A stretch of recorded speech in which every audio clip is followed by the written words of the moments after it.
Pronto, ó. Vamos lá. O que essa questão do movimento tem a ver? Bom, existe que o Aristóteles, nós temos uma ideia muito aristotélica. E eu estou pegando esse insight, principalmente do Universo Narrado, do Felipe Chizzoli, né? E ele me instigou a pensar assim, diferente. E na verdade é de verdade, né? De fato, a realidade. Bom, vamos imaginar que a gente tem um corpo. Aqui um corpo, aqui é uma caixa. Digamos que tem uma caixa. Aqui é o chão que ela tá, né? Não ficou muito reto. E aí, a gente tem esse corpo. E vamos imaginar que aqui tem uma força atuando para minha direita e aqui para minha esquerda. Não sei se no vídeo vai ficar espelhado, né? Mas tem isso também. Pronto. Vamos definir que a força para a direita é a força 1 e a força para a esquerda é a força 2. Até aí tudo bem. E aí a gente vai ter casos que a força 1 ela vai ser menor que a força 2. Tudo bem? Vamos ter outro caso que a força 1 vai ser igual à força 2. E vai ter outro caso que a gente vai ter que a força 1 é maior que a força 2. Tudo bem, a gente tem essa ideia aqui geral. Vamos pegar o primeiro exemplo. Se a força 1 é menor que a força 2, vamos até tentar apagar assim, né? Um pouquinho. Pronto, ficou mais gráfico. Tá vendo que a força 2 ela é maior que a força 1. Então quer dizer que o movimento está para a esquerda. Para a minha esquerda, né? Tudo bem, Aristóteles pensa assim, nós pensamos assim. Se a força está para cá, a força está maior para cá, então o movimento vai ter que se movimentar para cá. Essa força perde. Vamos dizer agora que a força ela está igual. As forças estão iguais, né? Mais ou menos. Então não tem movimento, está parado. Se uma vai para cá, é como se fosse um cabo de guerra e os dois lados estão equilibrados, o objeto fica parado. Tudo bem. Agora, se a força 1 for maior que a força 2, a gente vai pensar que o objeto vai estar para a direita, se movimentando para a direita, já que a força maior é para cá. Errado. Tudo isso aqui está totalmente errado. O Aristóteles fala que a força... Opa! Desculpa, gente. A força, ela causa o movimento. A força está diretamente ligada ao movimento. E quando a gente fala de movimento, a gente também está falando de velocidade. Se o movimento está para cá, a velocidade está para cá. A velocidade ela é um vetor. Um vetor é uma medida que vai expressar direção e sentido. A direção direita, sentido cima baixo. Pronto. Pronto. Melhorou um pouco. E aí a gente entende que o quê? Isso está errado. Totalmente errado. E aí a gente vai entender por quê? Porque, por exemplo, um dos argumentos, né, que comprovaram que estaria errado, ou que seria o argumento que comprovaria, no caso, que a Terra estaria parada. Como assim? Eu tenho aqui a Terra, né? Vamos fingir que são três... Eita, tá bem retinha essa Terra. Aqui são três situações. Lembrando que totalmente os créditos dessas situações, esses exemplos, são todos do Universo Narrado. Eu só estou repassando o que eu aprendi. Aqui está você, na sua casa, né? Vamos dizer que aqui é o continente. Aí vamos dizer que está aqui. E vem para cá. Aqui é um ponto A. Vamos dizer que você deu um pulo. Você deslocou da Terra. Você está no ar. Né? Está no ar. Como a Terra estaria girando, você não tem nenhuma força que prende a Terra, né? Pensando assim. Logo, a Terra ela iria se movimentar. E os pontos que você estava bem aqui, ele passou para cá. Ou seja, quando você caísse novamente, você, sei lá, cair no oceano. Já que o ponto ele se movimentou e você não está nada a ver com a força da Terra.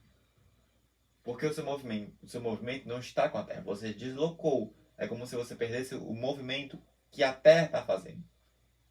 E aí, não. Quando você dá um pulo, você não sai da Terra. Tudo bem?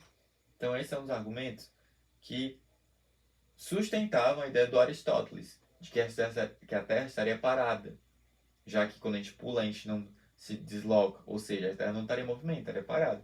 Só que não. É um dos argumentos.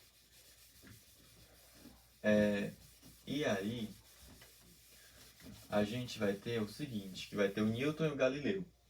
Eles vão falar que o quê? Isso está errado, completamente errado. Isso é senso comum. A força não está ligada com o movimento. Força, ela não tá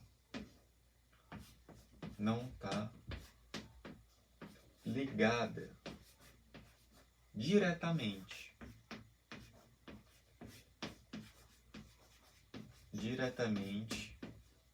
Eita, letra linda. Mas é importante que vocês entendam. Nossa, eu vou me xingar tanto. Tudo bem. A força ela não está ligada ao movimento em si, porque não precisa de força para que o movimento continue. Como assim? Vamos lá. De antemão, a força ela não está ligada ao movimento em si. Ela está ligada com a variação dele. Por exemplo, eu não posso definir se esse bloco, se esse objeto, esse corpo, ele está parado ou se ele está em movimento. Porque eu não tenho nenhum outro tempo, eu não tenho outro, digamos, clique dele para saber se ele está em movimento ou não. Como assim? Eu não sei se esse corpo está indo para a direita ou para a esquerda. Eu não sei se esse corpo está indo para cima ou para baixo. Não sei se esse corpo está parado. Eu não sei. Porque eu só tenho um instante dele. É como se eu tivesse tirado uma foto do corpo. Só que eu não sei se naquele momento que ele tirou a foto, se ele estava parado de fato. Ou se ele estava se movimentando. Tá. Mas se tiver uma força para cá. Uma força. Ah, então o movimento vai estar para a direita. Não. A força, como eu falei para vocês, não está ligada com o movimento. Mas o que diabo é que essa força está ligada? Com a aceleração ou, mais fácil, a variação do movimento. Força, ela causa apenas a variação do movimento. Vamos lá, com calma. Aqui eu tenho só um clique desse objeto. Só que aí a gente vê que bem aqui há um instante de 2 segundos, esse objeto ele está a 2 metros por segundo. Tudo bem? E a força está apontando para cá. Ou seja, agora eu percebo que o quê? A gente teve uma alteração do movimento.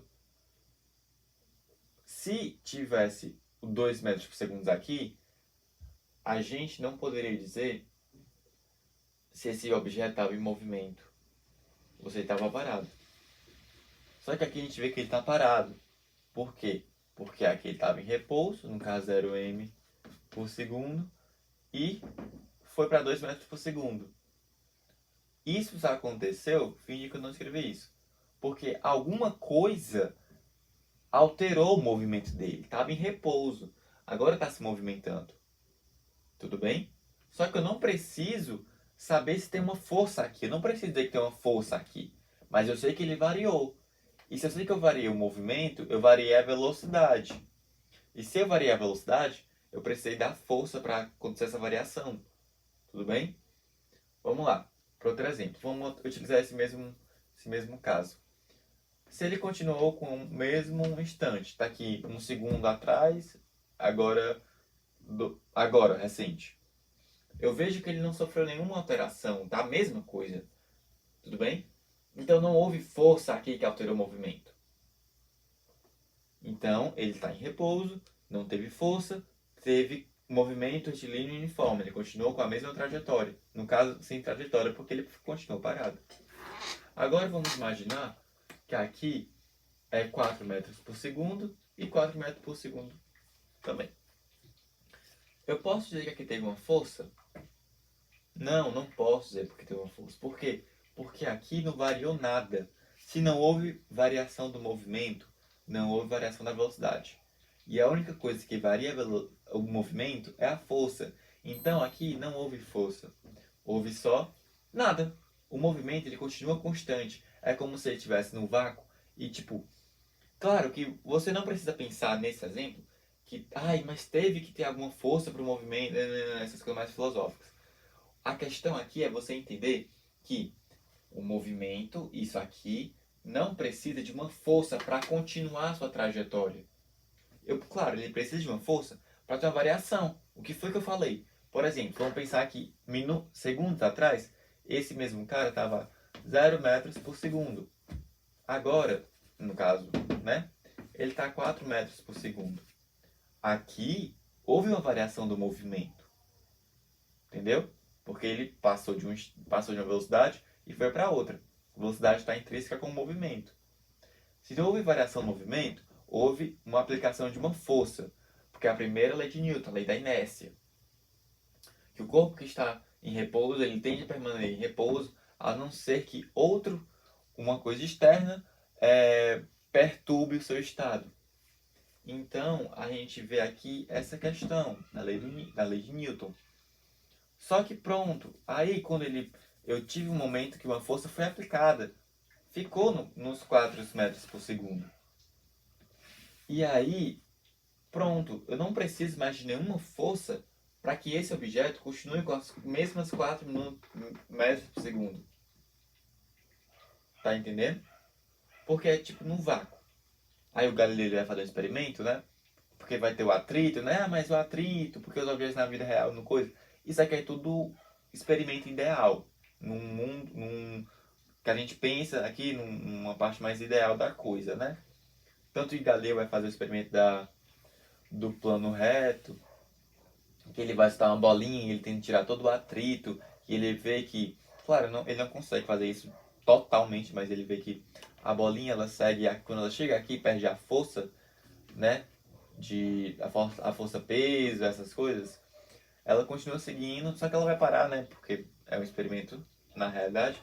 Mas se não fosse, e o plano fosse totalmente lisinho, sem atrito, ela continuaria rolando na velocidade que ela teve aqui, também desconsiderando a força do ar, né? Pela eternidade. Ou seja, o movimento, ele sempre quer continuar. A não ser que algo tenha que parar ele. Entendam isso. Mas qual é o resumão da aula? É que a gente pensa que precisa de força para que haja movimento. Mas não. Tipo, uma pedra muito pesada que tá, sei lá, um mito de Sísifo, que ele foi condenado a levar a pedra para a eternidade. Claro que aqui a gente está desconsiderando totalmente a massa do objeto, a questão do quem está aplicando a força e tal. Só que nesses exemplos que se aplicam, no sentido ideal, a gente percebe que não, isso é verdade. Porque vamos suponhar que eu rolo essa fita. Essa fita está aqui no plano, né? Vamos considerar o atrito da mesa e esse livro que vai barrar ela. No momento aqui, ó, quando eu falar pronto, a minha mão não vai tocar mais na fita. Então ela vai continuar seu movimento, ela vai querer continuar com a força que eu dei para ela. Por exemplo, ó, pronto. A partir daí, esse é o movimento que ela deveria seguir constantemente. Desconsiderando o atrito da mesa, né? E do ar. Só que no momento que ela está em repouso aqui e eu perturbo ela, ela começa a variar o movimento entre parada e se movimentando a não sei quantos segundos por metro. Ela tem uma força aplicando nela. Só que ao ponto que ela já desgruda da minha mão, pronto, a partir daí é só o movimento nu e cru para ela. Ela poderia continuar se não tivesse atrito, se não tivesse nada, pelo resto da eternidade com esse mesmo movimento. Claro, ela precisou de uma força para que teve uma variação. A força está ligada com a variação do movimento. Lá mais para frente, a gente vai entender que isso é aceleração.